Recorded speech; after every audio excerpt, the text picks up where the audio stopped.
Welcome back to Finding New Films. It's another Backdoor pilot episode. I'm spitting them out. This is a Backdoor pilot for FNF at the films. I find that funny because nobody says at the movies, or everybody says at the movies, or they're going to the movies. Nobody says I'm going to the film. I'm going to the cinema.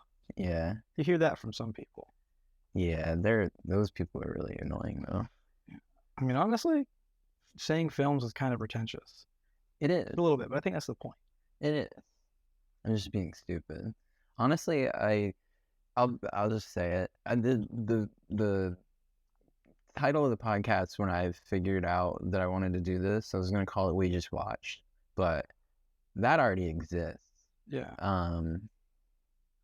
So shout out to them for taking my name that I thought of before. But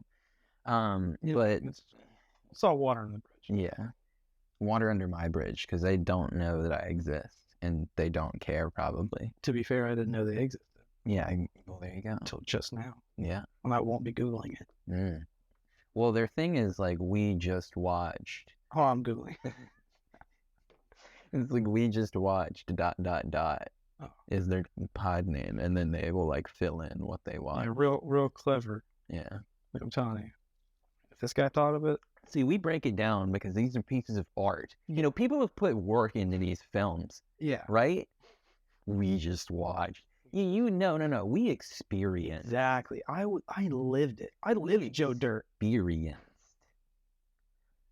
You didn't just watch Barnyard. Anyway, we're here to bring you an actual quality product. We're gonna what do they find this? They're just gonna start we start a beef with a movie podcast, white guy movie podcasting beef. Yo, bring it on. That would be the funniest shit ever. Bring it on.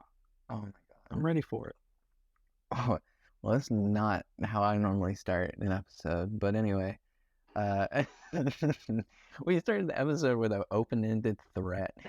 Things are never traditional when I'm here. I feel like. Literally, we started the episode with an open-ended threat to another movie podcast. Anyway, after I accused them of stealing a name that I was about to steal. Anyway, this week, for the first installment of FNF at the films is Guardians of the Galaxy Volume 3 by James Gunn, written and directed. First Marvel movie for Finding New Films. First superhero movie for Finding New Films. What else? First James Gunn movie? Yeah, probably last. Yeah, I'm not watching any of his DC shit. Yeah. Sorry, buddy. Yeah.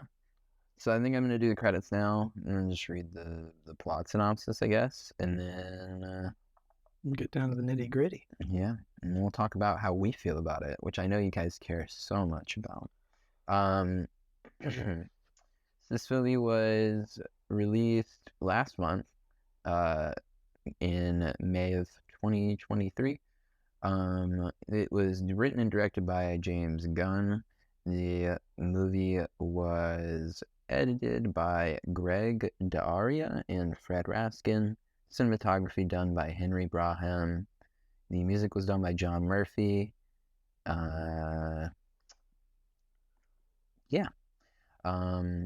Produced by Marvel, obviously distributed by Marvel and Disney.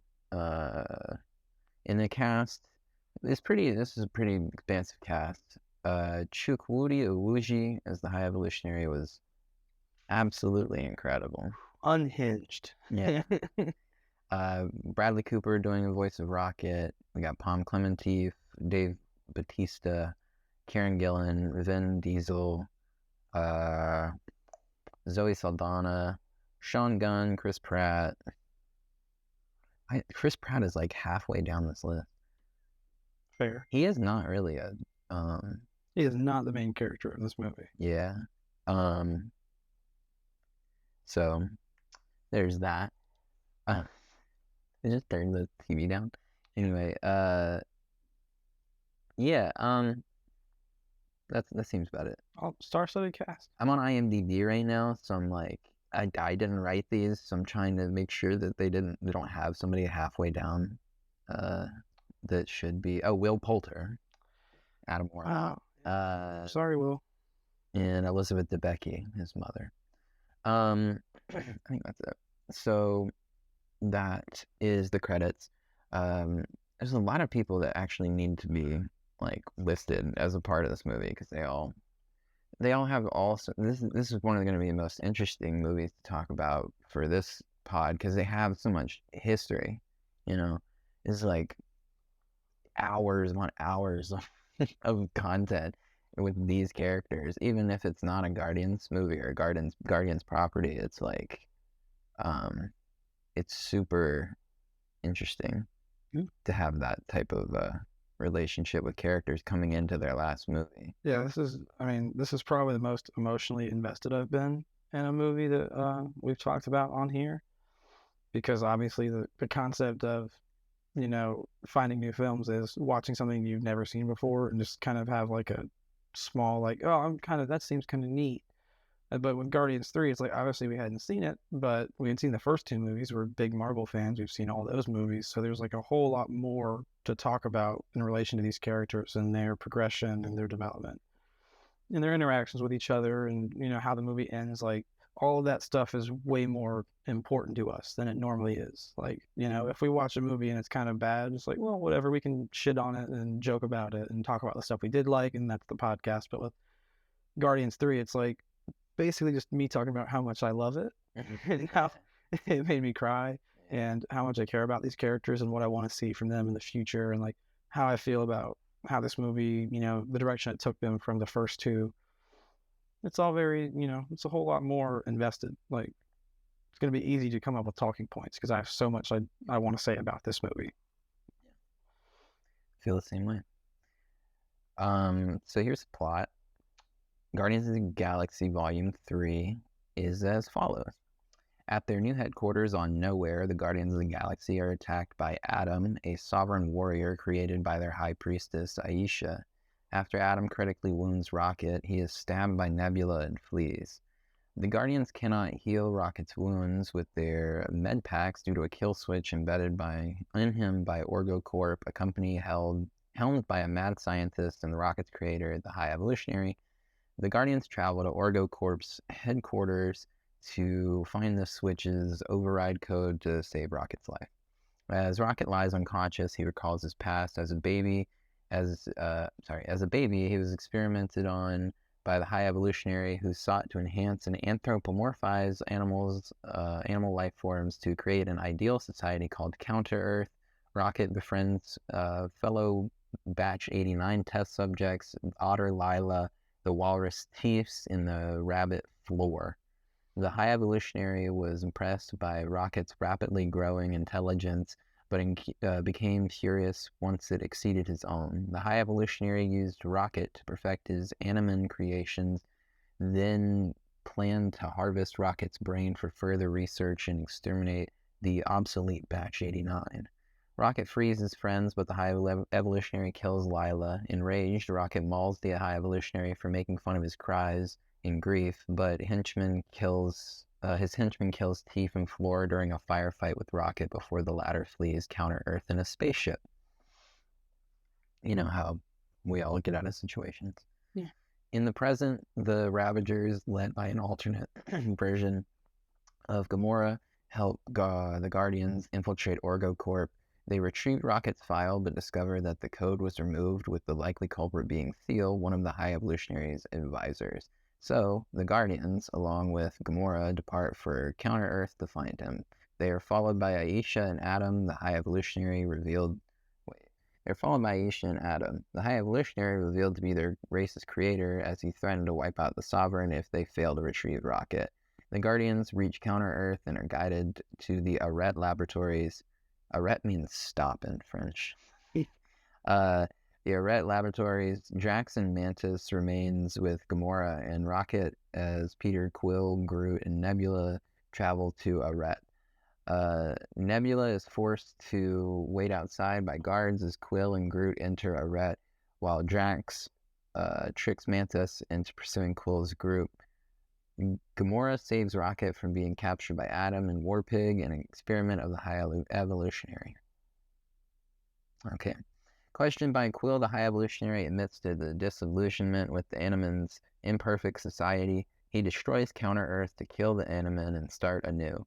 Aisha is killed in the process as Adam attempts to save her.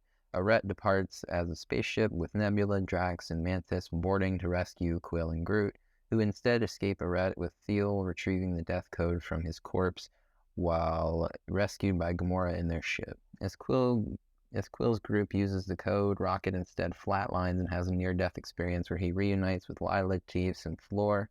Lila tells him that his time has not yet come. As Quill restarts Rocket's heart, the code disables the kill switch, allowing for Rocket to heal. Drax, Nebula, and Mantis encounter hundreds of genetically engineered humanoid children on the Arette before being captured. The other Guardians stage a rescue mission leading to a battle against the High-Evolutionary's forces. Kraglin fires on Arette with Nowhere, dooming Arette. He later saves Nowhere citizens from an attack. Intent on retreat, the High-Evolutionary's underlings mutiny. He kills them. Wait, what? Intent on retreat, the High-Evolutionary's underlings mutiny, and he kills them. Okay. Drax, Nebula, and Mantis face and befriend 3 monstrous abelisks to escape and reunite with Quill's group. The Guardians delay, leaving Arette, choosing to rescue the children, who escape to Nowhere via Cosmo's telekinetic tunnel, connecting Nowhere to Arette.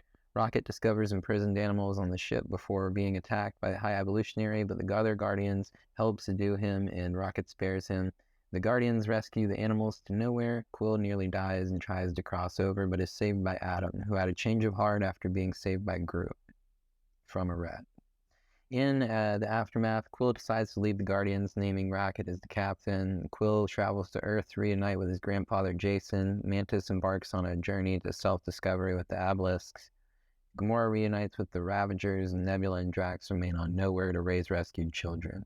In a mid-credits scene, the new Guardians consisting of Rocket, Groot, Kraglin, Cosmo, Adam, and Phyla, one of the rescued children, and Adam's pet Blurt take on a new mission. I really like that pet Blurt. And that was Guardians of the Galaxy, Volume 3. Yeah, that's funny. The pet was really funny. They always know how to do it. Shang-Chi had that little faceless thing that Trevor Slattery was carrying around, which Trevor Slattery is actually coming back. Really? Yeah. In I think I don't remember. One of the it's 2-3 dozen Marvel projects coming up in the next couple of years. They just won't slow down. I'll look it up. But yeah, man, where to begin with Guardians? I mean, I'm just like all over the place about it. But Wonder Man. Yeah. Don't really know anything about Wonder Man, honestly. Anyways, yeah, Guardians 3 is wild. Really fun movie. Obviously, it's a Guardians movie. I really enjoyed how the very first movie was like kind of like a love letter to like music, basically, or like how music.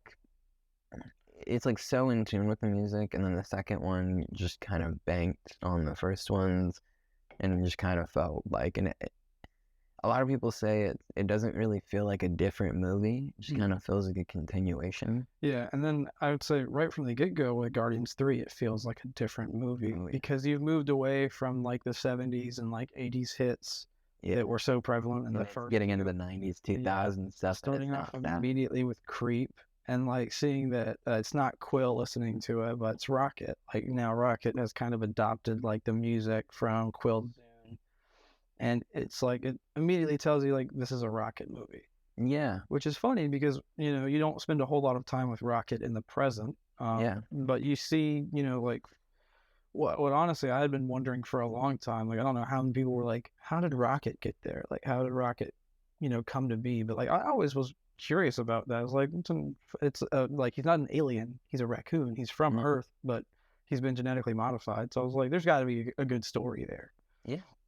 So I was really happy to see that, like, this was his film. Like it wasn't about Quill, which like, you know, I love Star-Lord. He's one of my favorites. Like the original Guardians and him is like what got me into Marvel in general. But I've grown to love Rocket as a character a lot more, I think. Yeah.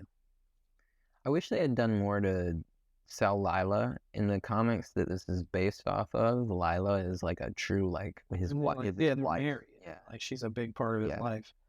So I think for the story they're telling, just, you know, being anti like animal cruelty and stuff, I think that the story that they told for this movie works a lot better. And I don't know that children would really react to. Well, I don't know.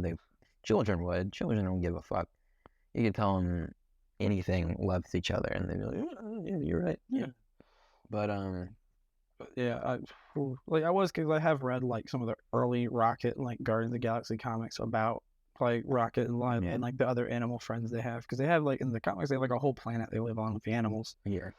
Other world or After Earth or whatever it's called. Something like that. It's not called Counter Earth, but it's a similar concept. But yeah, it's very, very different. I mean, I don't think she had robot arms and stuff.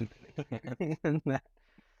But man, it's just like immediately from the get-go, like, okay, this is a different movie. And then not long after that, it's like, oh, anyone could die. Yeah. When Adam Warlock shows up and like he beats the shit out of basically everybody. But especially when he was fighting Groot, I'm like, oh no. Yeah. Right off the bat. And then I love to see like, oh, Groot just has spare bodies. Like that's what it seemed like. I didn't get, because it seemed like his body was destroyed, and his head was just there. But then he like just attached himself to like, I assumed that was like a body that he grew and he just had on standby, or I don't think they went back to like and recovered his body that quickly. Yeah. At the very end. Or no, in the beginning. Oh yeah, when he rips his head off, it's like he drags him through the fucking city. Yeah, like rips him off his body, and then he just reattaches like not long after that. Because I thought like, oh no, great, it's Korg. He's just gonna be a headless, like just a head for the rest of the movie. Yeah, I was kind of pissed, and it's like, oh, he's got like either a spare or they really quickly got his body back, but it seemed like it was destroyed completely. So I was like, okay, he like, you know, it makes sense that he can grow branches. So like grow a body, leave it, and then have a new one. Yeah. But yeah, you thought like besides Star-Lord, really like everyone in that beginning, I was like, oh fuck. Like, I was really worried about everybody. Yeah, I definitely thought Peter was gonna die when they. Oh, at the end, I was like, yeah, he's out in space. So. It's like, well, that's one way to end it. Pretty noble, you know. And I think that would be a good way to salvage it. Him being alive honestly makes less sense, in my opinion. A little certain way, but I think he's gonna have a role to play on Earth in like the future stories, because that's where he's based now. I think he's gonna have something to do with some kind of storyline. I don't know how far down the line. Next thing they probably are gonna do with him, they could do a series, and they could do that. Don't you have the comic of Star-Lord on Earth where he's like living on Earth? So I mean, that could be the next. Pretty sweet. That could be the next thing. Miss Marvel's there. Because he's already like dipping into like alcoholism. If he's gonna be away from the Guardians, like his only family, really, I mean, he's gonna dip right back into it. So I feel like something's gonna happen to his grandpa. Like, yeah, gonna happen to him. Yeah, they definitely set his grandpa up to be like the victim of a brutal murder. Or like, I mean, just I don't know. It would probably be like super traumatic for him if his grandpa also died from cancer or something like that. Yeah, like, you know, and that would like bring him out of like, as he'll probably just like live a normal civilian life and stuff like that. But I only have really thought about what would happen to Star-Lord after this movie, because they specifically say Star-Lord will return. They didn't talk about anybody else. That's why it makes me think that they're gonna do that, like an actual fleshed out story, like Star-Lord thing, because he's been the you know, face of these movies. He's been like the lead technically, even though it's an ensemble. They've always pegged him kind of as the lead, but they don't go crazy into his backstory other than the first movie. And well, I guess I think it was the second movie was the whole thing was about. You know, so I think it was only the second movie where we got like a little bit of a view into how he grew up with the Ravagers. Yeah, because all he really said in the first movie was like, "You threatened to eat me." Like, yeah, that was bad. That was the gist of it. So it seems like an abusive relationship. And then, you know, by the end of Guardians 2, it's like, well, I'm crying over Yondu dying. Yeah. So, but yeah, this movie, speaking of crying, there's probably 4 at least, I think, times where I was like either on the verge of tears or like actively like crying. My second note is the alcoholism scenes in like the beginning with him. Those got me. Like, Yeah. I was like, that made me really emotional. I was like, that's really sad to see in any like case, but like capacity. Yeah, but like that's And like that whole like bit where like it's just all of the Guardians and then freaking Nebula carrying Peter is like, damn. It's like really shows you like, I mean, yeah, obviously you'd be pretty affected if your girlfriend died and then sorta came back and then wanted absolutely nothing to do with you. Yeah. Makes sense. Though I kind of wonder where that lines up timeline-wise with the time the Guardians spent with Thor. Like, how long after that is this taking place is what I'm wondering. But, like, I don't think there's any way to really get an answer. I mean, you could probably ask James Gunn and he'd be like, I don't fucking know. I don't fucking know. You gotta ask Kevin Feige, something like that. I mean, James Gunn does answer a lot of questions on Twitter. True. Like, honestly, you could probably just tweet at him. He probably could. He might see it. Maybe email him. I don't know. Yeah, I don't know what he's on. But I want to give a shout out. I mean, we said at the beginning, but the High-Evolutionary, while he wasn't one of those villains where like, oh, I see what he's trying to do, or like he makes a good point, like Killmonger, or like people tried to say Thanos was making a good point, but like he's just a very charismatic, like intense villain who like immediately you're like, I fucking hate this guy. Yeah. Right off the bat. But like he's so convincing in his performance. Yeah. And he's not one note, but like he's straight up evil. There is no argument for like, oh well, he's got like, you know, there's no like confused. It's the greater good to him, or it's like an 80s, or he was abused or something like that, or something happened to him to make him this way. Like, nope, he just believes in what he believes in, and he's basically like a Nazi eugenicist. And that's basically it. There's no excuses to be made for the High-Evolutionary, and they really hammer that home with all the scenes of Rocket being tortured and experimented on, and the way they killed the animals, and like the caged children. Yeah. You know, and I mean, literally genociding an entire planet, just because they weren't perfect, that kind of thing. Yeah. And he was scary because you see right off the bat how strong Adam Warlock is, basically chopping up the whole Guardians with no problem, and then the High-Evolutionary just fucking puts him on a wall. It's like, oh, he's pretty strong too. That's great. It's like, you honestly were like, I was thinking the whole movie, like, you know, it's a superhero movie, they're gonna win, but I'm just like, how exactly are they going to win? And it's the hubris of the villain, just, I mean, thinking that he's superior and like supreme, and then it's just like, no, this Raccoon fucked your shit up. I loved that. I like that too. I have this note that says the banter about touching was really funny. Do you remember what it's like a theme now? I've kind of just started doing it to play into it, but I have like one note that I don't understand every time, and I think that's going to be the one for this one. I don't know what that means. I think they were talking about, I think they were maybe like, oh, don't touch me thing, and he's like, I'm not touching you. I don't know. I guess I thought it was funny at the time. I don't remember that. Yeah. So I was going to say the sole bit that I remember from the movie that made me just die laughing was the whole car with Nebula and Star-Lord. Yeah. He's like, I'm pressing the button. He's like, no, you're not. He's like, now what do I do? Get in the fucking car. Open the fucking door. I was like, the first F-bomb in any Marvel movie, and they did a fantastic job. It was really fucking funny. Open the fucking I love how Groot just casually got in the back, like no issues at all. Yeah. And then Nebula, who should probably have an idea of how to open a car. I do want to point out they ripped the fuck out of that bitch straight from Scary Movie 4. Open the damn car, Marvin, or you're gonna die. I'm trying to open the car. Do I go on 3 or do I go on 4? Don't even think about 4. Yeah. Think about 4. Anyway, they totally ripped that bit. But you know what's funny? I've never had a car door that worked remotely like that. Never in my life. Yeah. I don't know how that but that's not even just a scary movie. Like, I've seen that bit in countless shows and movies. There's like a bit about they can't open it. It's like you have to press the button. I've never had to press a button to open a car door ever. What kind of cars are you driving? Yeah. I don't have buttons. It's either like unlocked, you just pull it, you know? It's that simple. Yeah. That's why you don't buy a Volvo. Damn Swedes. What a stupid idiot. They don't know how to make a car. I think besides the music, the thing that stood out to me the most in this movie was how freaking good the action was. Yeah. And how good the choreography was, specifically the hallway fight scene. Marvel's got a thing for those. Just in general, a good hallway fight scene is always that's my shit. Yeah. Marvel did a really good one on Netflix's Daredevil. And I think That's like every fight scene in Daredevil actually. But pretty much. in the woods with Punisher and Daredevil too. Marvel really needed this movie. Yeah, they did. I mean, I'll be honest, I haven't seen the new Black Panther or Ant-Man, but I've just heard a lot.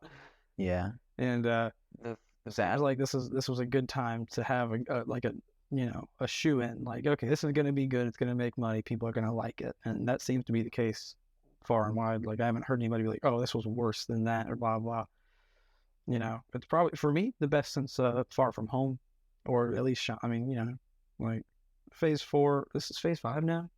This is the first movie of Phase 5. Yeah, already better than all of Phase 4, pretty much. I mean, besides Spider-Man, but what can you do with Spider-Man? I'm a little simp boy, so I don't feel the same way. But I just the bad thing for me is that the coolest thing about the new Black Panther movie was Namor. That shouldn't be the case. Yeah. But that's the only reason I really want to watch it. But they do set Namor up. I thought it was a great movie about like the whole movie I felt like was about attrition, basically, and like what leaders go through when they're going through like tumultuous shit, and like how attrition needs to be like implemented. Mm-hmm. And they kind of set Namor up to be this like super sinister anti-hero, where he wants to do the right thing, but like at the same time he's like, yeah, but my people. Like he'll do anything for the people of like Atlantia or whatever the fuck, wherever he's from. The Little Mermaids and shit. And so he'll do like anything to make sure that they're fine, but at the same time he's like, yeah, probably shouldn't like just kill each other. I've come to this conclusion after killing a lot of people. Yeah. That this isn't fun. I don't like how that makes me feel very much. It's a quote Adam Warlock. I don't very much like how that makes me feel. That's so funny. I think he was like one of the best. Like, 'cause everything was so serious for the Guardians, with Rocket's life hanging in the balance, and like seeing what he went through, and like this fight against this super evil guy. Meanwhile, you have Will Poulter as Adam Warlock, just like he's basically a 10-year-old who just was born like and has like barely any like intelligence or like worldliness. Yeah. He's like, show him we mean business. Yeah. Completely melts a guy. That's so funny. I don't like his pet is crying. He proceeds to just like take the pet of the guy he just brutally murdered. Yeah, that's his new pet. He murdered the owner of his pet. Yeah, I forgot about that. We got to take a break really quick. That's good that I have to pee. That's good. Well, that it worked out. Not that good that you have to pee, but both. We'll be back. We'll be back in a minute. Welcome back to part 2. From the break. We just got back from the break. Funnily enough, turned on the TV. We have Captain America Civil War in the background now. So if we make a comment, that's what that is. If you see me staring in this direction, I'm watching Captain America. Not a great idea. We don't have great attention spans. Yeah, it's not a great idea. It's kind of more to just make us realize that we're doing this. But like, oh yeah, yeah. Hi there. It's just not late enough in the day for a sporting event to be on. So, and we've already watched all the porn. So yeah, all of it. Yeah, all the DVDs and VHSs. Anyway, I want to talk about Adam Warlock. Adam Warlock in this movie is really cool. Well, you talked about right before the break how it was like a really funny. Yeah, it wasn't what I Comedic. expected Really. necessarily, but they did, mention how he was pulled out of the cocoon early, so that's why he was so goofy and like naive, despite being probably now one of the most powerful people in the MCU. Yeah. Like, I didn't pick up on that actually. yeah, they meant. I think when he reports back to the High-Evolutionary and I do. I hear it. I hear it now. She's like, he was pulled out of the cocoon early. yeah, somebody's kind of just like, it's like you took a baby out and you just like poked the soft spot on his head. So I saw it.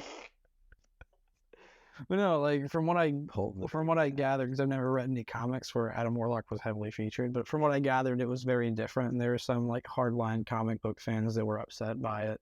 But then I saw a lot more people who were comic fans being like, I like this change up, and like they explained why it was that way. It's obviously he's going to learn and grow with the Guardians, and it's cool to see.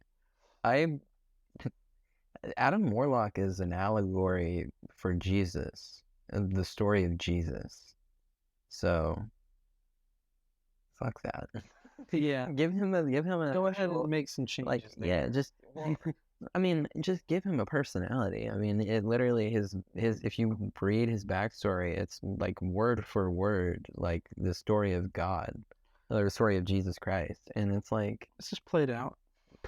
Super played out, and I don't really think we need a Jesus Christ story in the and was like the last context of space. It's just not. And the last story where you want like perfect characters is the Guardians, because that's the whole point, is they're all flawed, right? And they're all very different people with different backgrounds, and they become a family. So to inject someone who is perfect into it and like has their shit together, well, not even, he doesn't have shit to have together, he just is. Like, he basically is like a god in the comics, and that's really boring. That's why Eternals was boring. Yeah. I love the post-credit scenes, but I do feel like there are some times where, in like, this is one of them, where it kind of like stirs people to a point where they can't even enjoy something. Because, the Adam thing, the post-credit scene where she's just talking about like bringing him to life, that was 2017. Yeah. So we had 6 years to sit on it and be like, oh, what's Adam Warlock gonna be like? And it just spells like all of this, or it draws all this speculation and stuff, and it's not always worth it, because then you get to it and you're like, well, I don't like that. And it's like, well, yeah, but you probably would have been it probably would have been easier to accept if you didn't know that he was coming and had an idea of how you felt about, Yeah, like if I had, seen that scene and thought, I'm going to learn everything I can about Adam Warlock, and yada yada, and like read the comics and all this stuff, I'd probably have been like, well, this is super different. Yeah. But because I'm not a nerd who reads comic books, I was just like, oh yeah, I forgot about that end credit scene. Yeah, I mean, it's like, I'm kidding, I had a Marvel Unlimited subscription. Yeah. Comic books are cool, but I mean, even books with pictures are for nerds now. Yeah. So, sorry.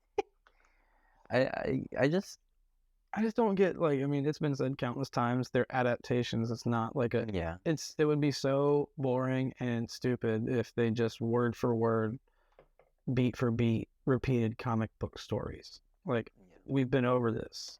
Like, all that was pretty cool when they did it in Hawkeye. I will say. See, I didn't know that. I just thought Hawkeye was good. That was like, it's, to be fair, that is like that one run of comics is like, when you tell someone to start reading comics, that is like one of the runs that people tell you to read, because it has like no canon, there's no stipulation on like the canon, and there's no what is the word that I'm looking for? There's crossover, overlap. No, there's no repercussions for like anything that happens, but it's like a 20 episode or 26 issue run or whatever, and I think like the 19th or 18th issue is literally all from the dog's perspective, from Lucky's perspective. And then there's one of the issues is like that car scene, that car chase scene. That's one of the issues. Is an entire issue is a car chase. It's actually pretty cool. Super cool stuff. But like that's really the only time I've ever really seen it like be implemented crazily. Something I had totally off topic, but something I hadn't mentioned yet was the Guardians of the Galaxy holiday special, which I didn't see. Oh, it's so good. So like there's like this whole revelation about like Mantis is freaking Star-Lord's sister. I was like, what? Yeah. Like I put like turned to my girlfriend in the theater, like audibly, like didn't even try to silence myself. I was like, what? Yeah. And then the fucking nerd next to me looked at me like, you didn't know.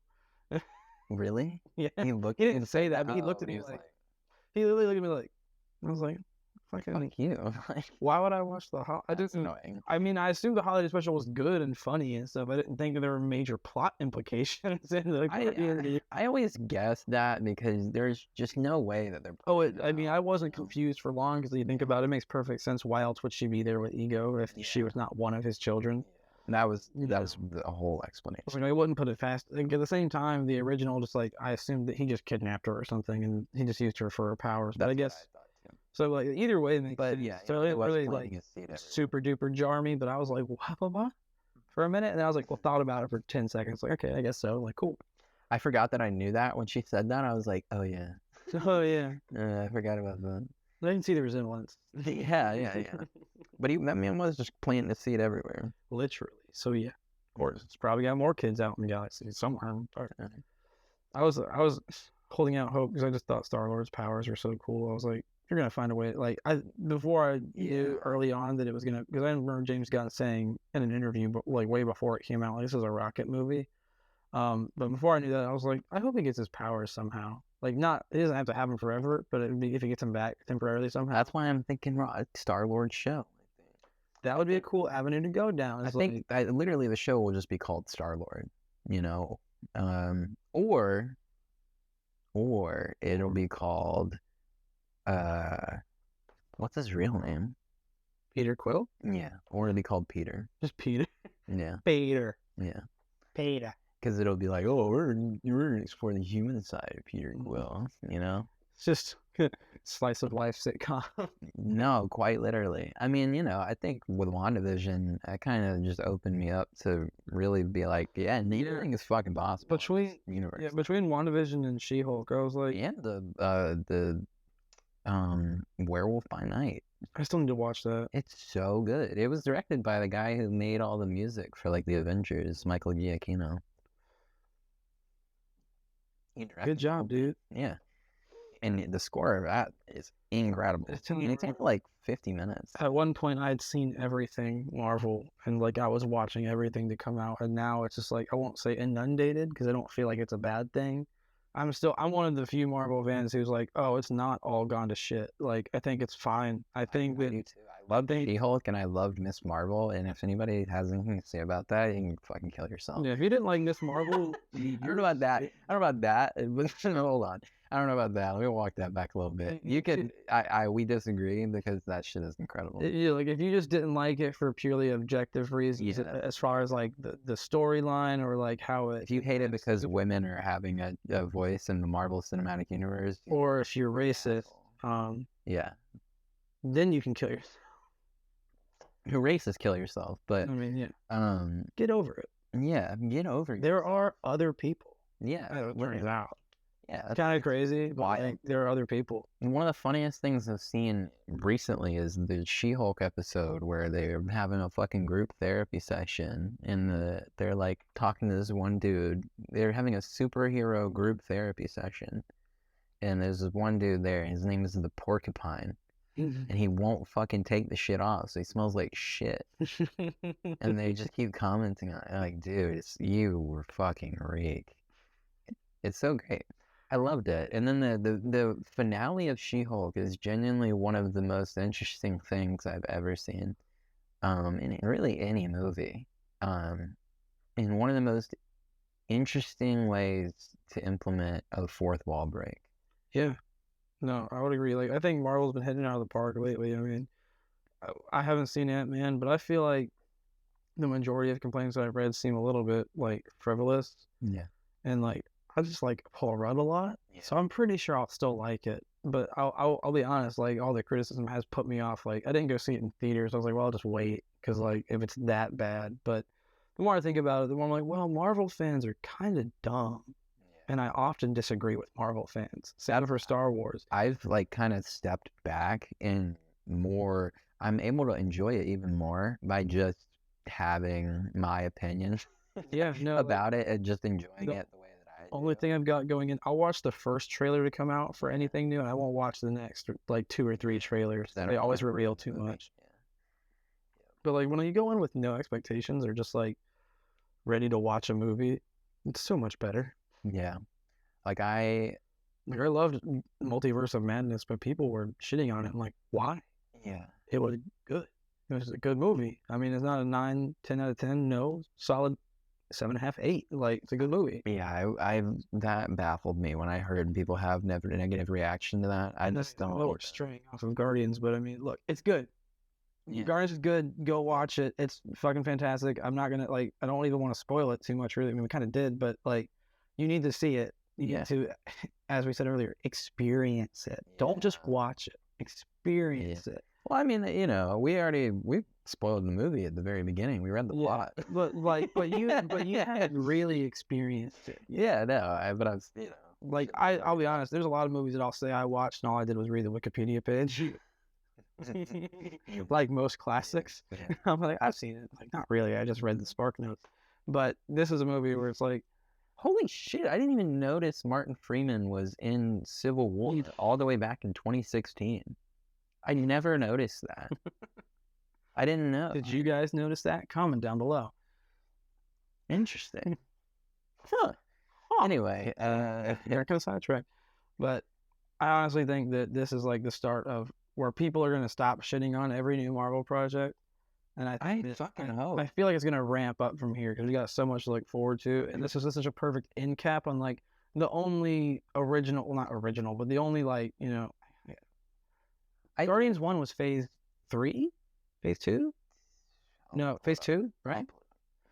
Anyway, Guardians I consider like part of like the original, you know, whole overarching cast of the Infinity Saga. They're the ones who got us started in the Infinity Saga. So to put the end cap on their story, and then it's like now it's like we're truly getting into the new stuff, like the new Avengers, the Thunderbolts, Secret Invasion, probably Secret Wars, Kang, all this stuff is happening.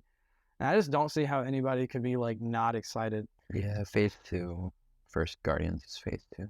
Because we've been with these characters for so long, and it's like I would love to see more of them, of course, but also I'm really so happy with how they ended it. It could have been so easy to mess up this movie, and James Gunn and all the actors and everyone just didn't. And yeah, the Guardians Holiday Special is the last thing in phase 4. Oh, okay. So these past 3 phase 4 covers WandaVision to the Guardians of the Galaxy Holiday Special. Okay, so and Black Panther Wakanda Forever is in there. Phase 5 is Quantumania, Guardians of the Galaxy Volume 3, and then upcoming we have Secret Invasion, Loki Season 2. The Marvels. I was going to make this comment about this Blade. I think that the post-credit scene thing that I was talking about earlier is going to ruin how people approach the Blade movie because they fucked it in the Eternals. Mm-hmm. I think people are going to go into it and they're going to be like, oh, it's going to be like Wesley Snipes Blade. They're going to do it right. Kevin Feige. They're going to give a different spin on it, and you need to be fucking ready.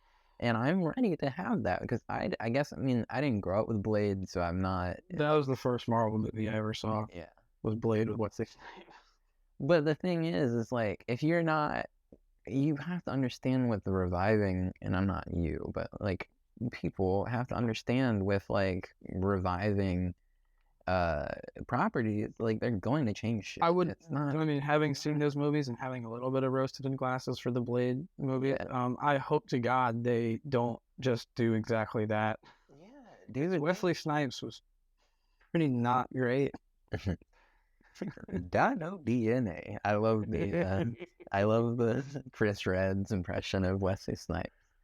Like I just, you know, this is mainly just like I was just like, fuck Marvel fans. Marvel's fine. Nothing really I got love warm. Marvel, and I honestly think it was marred by becoming the most popular thing, just like everything else. It was marred by it, and now, in some ways, with the declining viewership, it kind of feels like they are sometimes kind of grasping. The one thing that I am like on the fence about, whether I don't know if I like or not, like Megan Thee Stallion and She-Hulk, I saw a lot of people backlash like for that, and I don't know how I feel about it, because on one hand I'm like, well, fuck off, like it's an innocent ass scene. On the other hand, I'm like, why are they attaching Meg the Stallion to She-Hulk? I don't know. Because it kind of feels like, I thought it was solely worth it for the joke about the guy that I hated who she worked with, thinking he really was dating Megan Thee Stallion. yeah, I thought it was fully worth it, because if you just had like Yeah. have it just be a hot chick who has no like fame or anything, it'd be like, oh, you really thought you could date this girl? And I'm like, well, yeah, I thought she was nice. But like, you would have to be truly delusional to think you were dating Megan Thee Stallion That's fair. as that guy. That's fair. But I mean, they could have done another famous person, but I think she worked pretty perfectly. It was such a stark contrast to who that guy was. Yeah. For him to be like, yeah, Megan Thee Stallion, we went on a couple days. Mm-hmm. And you thought you had to spend money on her? Yeah. Yeah. Like, it makes the whole thing more ridiculous. I feel like a joke of him being in that situation, in that court case, would not be nearly as funny if it wasn't a celebrity. And Megan Thee Stallion was really big at the time, so yeah, it just makes sense. It could have been anybody. It could have been Lizzo. It could have been fucking, if they did this like 10 years ago, fucking Lady Gaga could have been the one, or Katy Perry. Like, it doesn't really matter who. I feel like a lot of the reason it was hate was because it was specifically Megan Thee Stallion. Because, sexism and racism go hand in hand. And like, you're like, oh, this twerking thing was stupid. I was like, cringy a little bit, yeah, but I also thought it was kind of like, I thought it, because like, Marvel writers aren't stupid. I feel like it was specifically to piss off those people. The whole show was specifically to piss off. The show was basically that. Like, the main villain of the show was the people who hate the show. Yeah. So like, if you were watching it and you hated it, they were literally get some pussy. They were just making fun of people like that the whole show. I guess that's also why I really like the show. No Hulk bitches.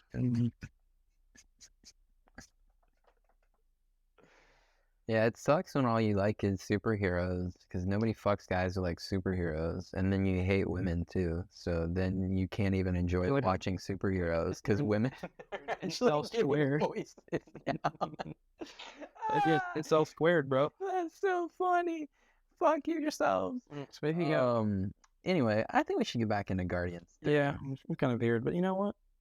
Marvel, it's all, like we said at the beginning, it's also intrinsically encapsulated. You kind of like can't talk about. If you're watching this and you don't know what we're talking about, you shouldn't be here. Yeah, this is pretty much for the Marvel people. Yeah. Like, sorry, but yeah, I'm sorry. This is going to be at 100% Marvel, because like I can't help but talk about I can't talk about a single Marvel movie or show or without referencing other stuff. Because didn't we just get into that by talking about the Guardians of the Galaxy holiday special? Yep. So yeah, we tried to go back to the Guardians.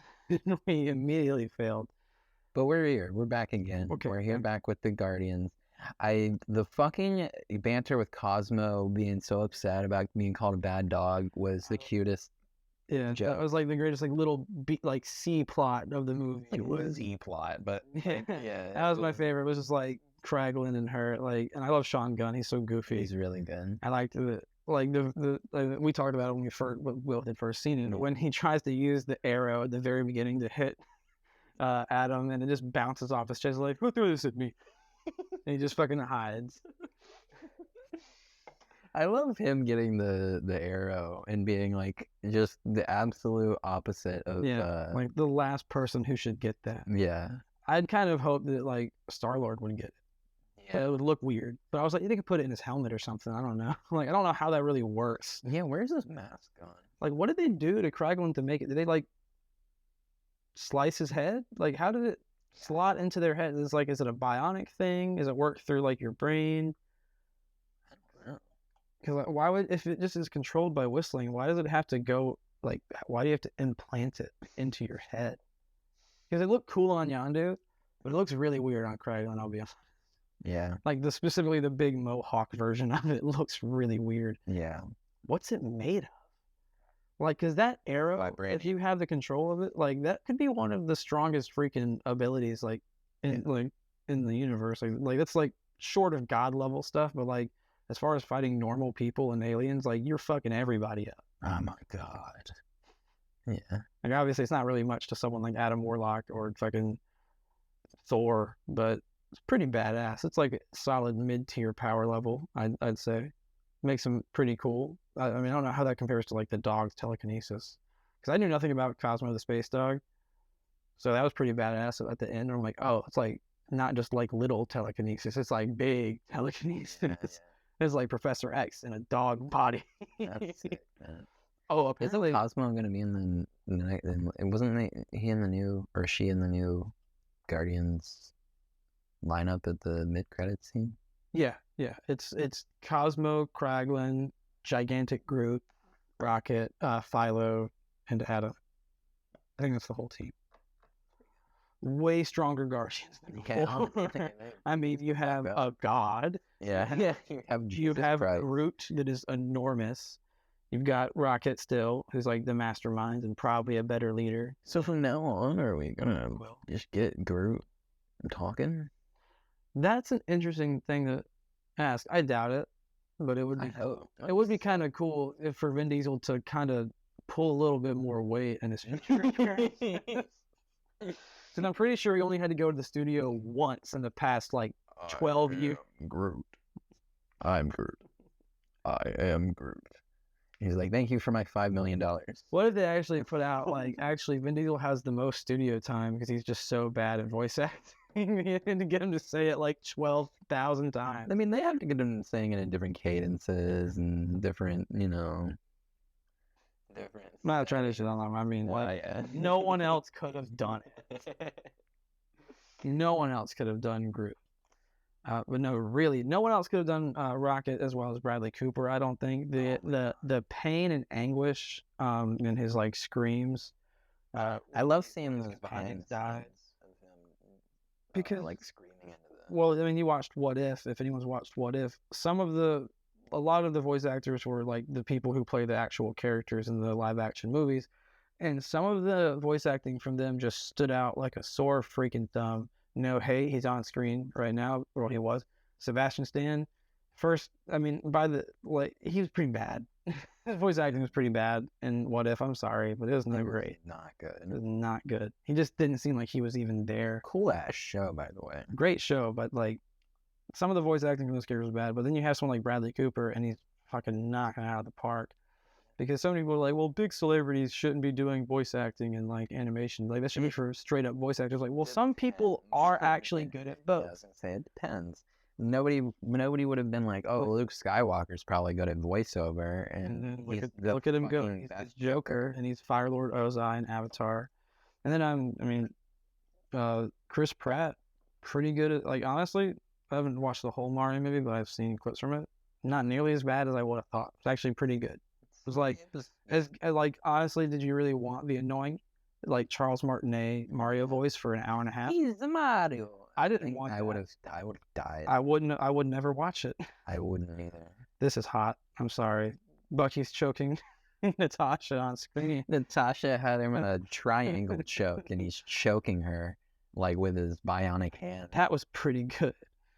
Speaking of sexual tension, I'm really glad they didn't go anywhere with the Star-Lord and Nebula. Like, this made it a joke.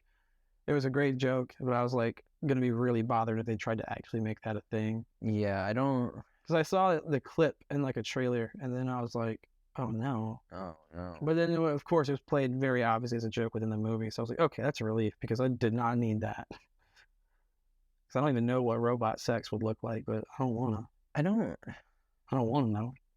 And yeah, I mean, she needed a date. They handled 2014 Gamora. I think it was from 2014, right? 2014 Gamora and Quill's relationship really well. She joined the Ravagers and didn't give a fuck about any of the Guardians at all. By the end, she grew to like care about them somewhat, but not enough to stay with them and like just go back to being the Gamora from before. Like, she's a different person. She, was hanging out with Sylvester Stallone in space. Why would she be a different person too? If I had to choose between hanging out with Chris Pratt for the rest of my life or Sylvester Stallone, I'm sorry, Chris, but Sylvester and me seem to have a lot more in common. You're not gonna get me. I'm not going to church, is what I'm saying. I'm not going to church. Captain America is holding back a helicopter right now. Actually, let's just turn the camera on and pirate this for everybody. I just fucking love this scene where he's wrenching a helicopter. Is it even possible? It's like literally the most Michael Bay shit I have ever seen. And then Bucky just goes, fuck this guy, and tries to crash the helicopter on him. You know, would it even be possible to do like a watch along type thing, or would we like it'd be instant copyright strike because you have to you can only show so much clips. Well, watch along. I mean, if we like a stream, you can do it. Yeah, if we did it, all we'd have to do is just like it would be us, and then we would say like, okay, we're starting the movie now, and then we could have like a counter in the bottom. That would be kind of cool. And like we could watch along. We have our own commentary. Yeah, because our commentary is so valuable. Mystery Science Theater 3000. Never heard of it, but we're stealing the name. No, that I actually just came up with that name. What are you talking about? Yeah. No, that's basically what they. But they started with a threat. Let's end with a threat. Mysteries. No. Oh my god. I wanted to see. Is there anything else that like really needs to be? There's a quote in the movie that says, "I'm gonna go to jail for murder." Honestly, I don't remember who said that. Oh, I love Gamora. Just like her go-to strategy for every encounter was to threaten to blow somebody's brains out. That was my first 10. Like, this is a very different Gamora. I thought that part where the guy, where Mantis is walking by that one guy, and it's like, you will fall in love with Drax, and he just like, no, he just stops, he just like looks up, and he's like, hey. There's like, I love that guy. I need to go on IMDb and find the credits for that guy because he just did that so well. Like his 30 seconds of screen time, and he really lit it up. You will fall in love with him. Hey.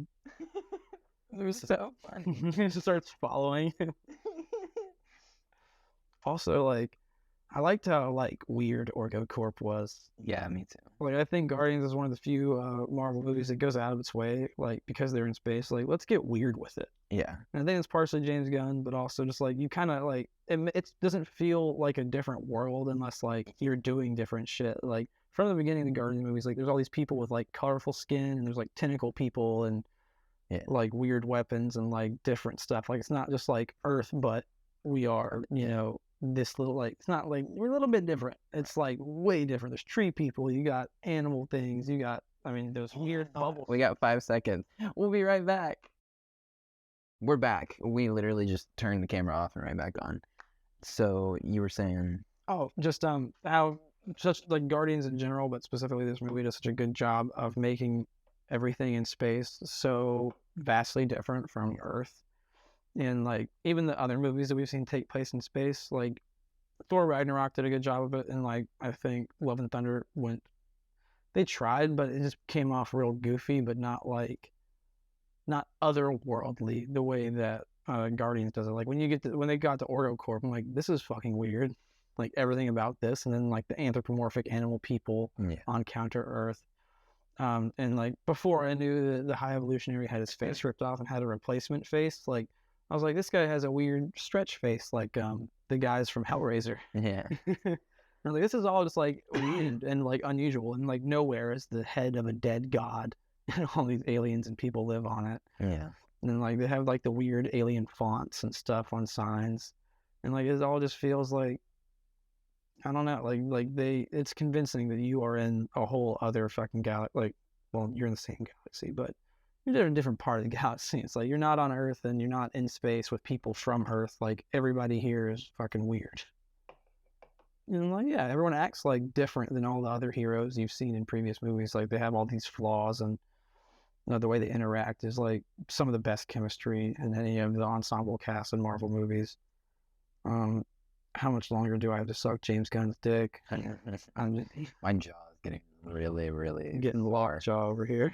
I was kind of reading through my notes right there, just this, like a little bit.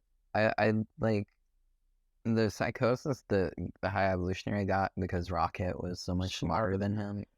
That was really, I like that touch, honestly. Yeah, it was so unsettling every interaction they had together, and like you could tell that Rocket was super, super smart, like super highly intelligent, but like so naive because he is a child.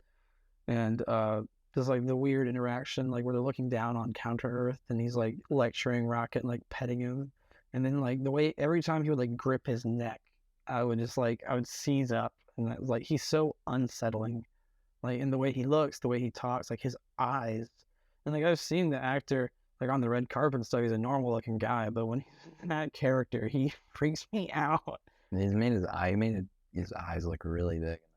Yeah, I think it was also the fact that like the mask or whatever stretched back. Like I feel like the makeup did a really good job with that. Like he looked so ugh. Yeah, And I was so afraid of him from the get go. Like obviously know he's evil from the beginning, but like you don't know the extent of how evil he is quite yet. And like just those scenes probably like the most uncomfortable and like sad I've ever been at a Marvel movie. Yeah. It's like that's nothing compared to watching people get dusted or like having your favorite character die. Like that's so much worse. Yeah. Like it literally hurts. Yeah, like watching an animal getting beaten. Well, yeah, I was talking with Gabe about it because he saw it in theaters. And all he said to me, like, he was like, hurts. All right. I was like, that's when I teared up the first time, probably like really hard, like rolling down my cheek. I was like, fuck. Because it's just so messed up. They did really cute raccoon CGI. Yeah. They really, really sold it. Also, it's R.I.P. to the raccoon that was used as the source of Rocket's like character. He is passed away. So rest in peace to the real. Raccoon. So I saw the movie at the Alamo, so they were playing all this trivia and stuff before. I never knew that James Gunn's dog, his teeth and like little jaw like was the model for Rocket's CGI model. Huh. His own dog was. I had no idea. But like there's literally, they show a shot side by side of James Gunn's dog and Rocket, and it's like the same little teefies. I was like, that's kind of neat. I don't know if they had to do that, but honestly, probably just for like I like my dog's teeth. He probably just wanted the dog to be in the movie somehow. So he probably could have just taken any raccoon off the internet, use their mouth. No, but you also didn't have to put your brother in the movie. Yeah, but he made it. What somebody had a line that said, "That's worse than what Thanos did to me." When they pull out the record of like the video recording of the experimentation on Rocket, Nebula was like, "Wow, that's actually worse than what happened to me." Yeah. Which is saying something, because she had pretty much every part of her body ripped out and replaced to make her a cyborg. Yeah. I had one of my notes says, "Did they drop an F-bomb?" Yeah, it really passed. Like, yeah, we did talk about that, but I just think that was the best way they could have done it, and I was glad that it was just like not in a super stupid moment. Like, it would have been so cringe if it was like a big like climactic moment. It's like, fuck you, and shoots him in the face. Like, no, this is a goofy moment where someone would actually just be like, open the fucking door. Like, I've said that. Exactly. Just get in the fucking car. Yeah, like it's just like, that's the moments when you actually say fuck and it has some weight to it. Yeah. Loved it. For so long, people were like, well, I want so-and-so to say fuck for the first time, or they should say it. And like, I really thought for a minute there that they would have Samuel L. Jackson be the first to say it. I thought it was going to be Deadpool. Yeah, that would have made sense too. What I think is going to happen is I think Deadpool is going to get caught in one of the portals from Spider-Man, and he's just going to fall in the world. And he's be like, what the fuck? He's just going to be freaking out at like everybody. Yeah, that would be like a good like mid-credit or end-credit scene to like be like, Deadpool's coming. Yeah. Because I know that like there's going to be more shows and movies that touch on the multiverse stuff, and there's going to be more people just like popping in. It's just going to be really funny, honestly, to see him in the Marvel universe in general. Because for so long, he's not really been able to... He's able to reference them because Marvel still owns the property, and so like they're able to still talk about it a little bit, but they can't be like Spider-Man. They have to be like the little web slinging guy. The web slinging guy. You know, that woman is very pregnant. What is this commercial? Sorry. Yeah. Lost focus again. A very pregnant woman. Should we get to like? Yeah, let's probably just get to the list. Like what we think of this movie, and I mean the themes are obviously loss, moving on, heartbreak, badass, being badass because there was some badassery. That was mainly Groot's arc. Was like, I'm gonna be cool as fuck in this movie. Like when he just grew wings, jumping out of the space station, I was like, oh fuck. That was pretty funny. And the way like I did love how Star-Lord was like, we're not killing anybody, and then as soon as he figured out exactly what these people did to Rocket, they just start murdering people. And like, you know, they totally destroy the guy. When they dived out, they grabbed him and they dragged him along the ground and ripped his fucking brain out, basically. Yeah. To get to remove the kill switch. I was like, yeah, that's one of the most deserved deaths in the MCU I've ever seen. Pretty sick. Sick stuff. Sick shit, dude. What did you give it? I'm super biased. I love Guardians. I really love all the characters. I like James Gunn movies in general. So I am just going to come out and say it's a 9.5 for me. It would have been a 9, but then they had Dog Days at the end of the movie. And I was like, okay, it's a 9.5 now. If it had been any other song, I wouldn't have been as happy. But like, I was happy crying at the end of the movie. They made me sad and cry. And then I'd happy cried by the end. I was like, all right, this is really fucking good. So yeah, yes, that's just straight up 9.5. I'm gonna go with an 8.1. So that gives it 17.6. Pretty far up there. And where does that put us? Right above Chaplin. Oh, Robert Downey Jr. Yeah, well, maybe you should do more Marvel movies, bud. You'd get up the list better. Yeah, what have you done with your career? Yeah, RDJ should check out more. He can call Kevin Feige and see if he's got anything for him. He would be great for the Marvel Universe, honestly. Who would he play though? I don't know. I think she'd be. Let us know in the comments if you think Robert Downey Jr. should play in the Marvel Universe. Holy shit, he's right there! Oh, whoa. What the fuck? He's talking to Spider-Man. No, that's the guy from Uncharted. Oh, yeah. Because everyone saw that movie. Yeah, wait, is this the second Uncharted movie? Who changed the channel? Thought we were watching Captain America. Civil War was really just like a disaster, though. It was kind of all over the place. Just like this podcast. Yeah. All right. Look, man, we're discombobulated. This was kind of a last minute, thought. Like, we got, what do you want from us? Next time. You want us to do some kind of podcast where we talk about random shit the whole time? Because we can do that. Yeah, we'll do it. I'll do that. I can do that. I'll do it. Hit. Keep an eye on the channel for that. So next time we do finding new films at the films, we are going to be attending the movie together. So it's going to be even better. It'll be more cohesive and I'll have notes. Yeah. It won't be a movie I saw 3 weeks ago. Yeah. The plan really is to go watch the movie, film right after. But obviously that's not. We're going to film in the bathroom of the movie theater. We're going to film the movie with our phones. Upload it to Pirate. Yeah. We got to start generating some profit out of this. So, nefarious means are gonna. Because our editor, he charges us like $100 per episode. Yeah, that guy sucks, honestly. The editor, the guy who edits it. And my agent, we're paying him. Hey, you're not Greg and Jeff. You don't have an agent.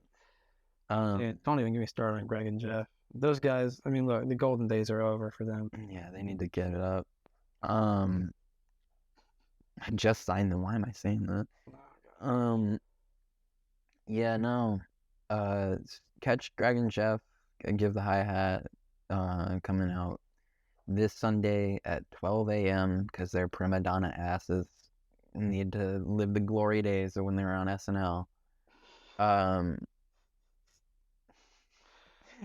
You have no idea what we're talking about. I'm gonna shut the. Like, let's shut this down. Like, Yeah, so Catch Greg and Jeff Give the Hi-Hat comes out Sundays at midnight for some reason.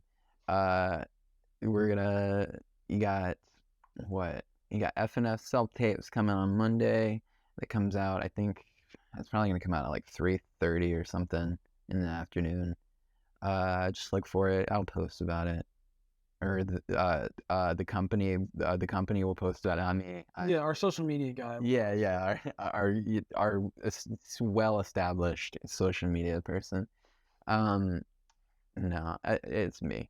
I'll be posting about FNF self-tapes on Monday, so just look out for that. We'll be watching Portrait of a Lady on Fire, which is a movie I fucking loved. That movie was incredible. So you can watch me gush about that movie on Monday. And then next week, we got to figure it out. No. Omar will be here. Yeah, Omar will be here. That's cool. Yeah. Dude, cool. And I have not gotten the movie yet, but, you'll see it. So tune in next Friday for a new guest, Omar, a guy we all knew from high school. Haven't really touched bases with him in a long time. So that'll be cool. Yeah. And then be on the lookout. Me and Trev have another podcast coming. It's just going to be us shooting the shit and talking about shit that we saw on Reddit. It's going to be a lot like this. Yeah. But even more stupid. Yeah. So be on the lookout for that. Finding new films at the films is going to be like a monthly thing.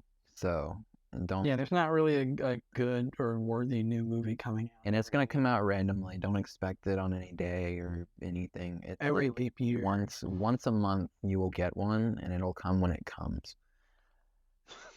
And you'll fucking like it too. But I think that's it. I think I've done enough plugging. Go follow us on Instagram, subscribe to the YouTube, like this video,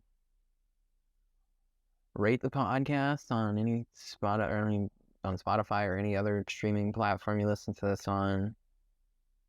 Give us 5 stars. Don't just rate it. Give us 5 stars. Don't be honest. You're an asshole if you don't give us 5 stars. But yeah, thanks. I think that's it. Any closing remarks? I can't believe you're still here. No one is. All right. See you guys. Bye.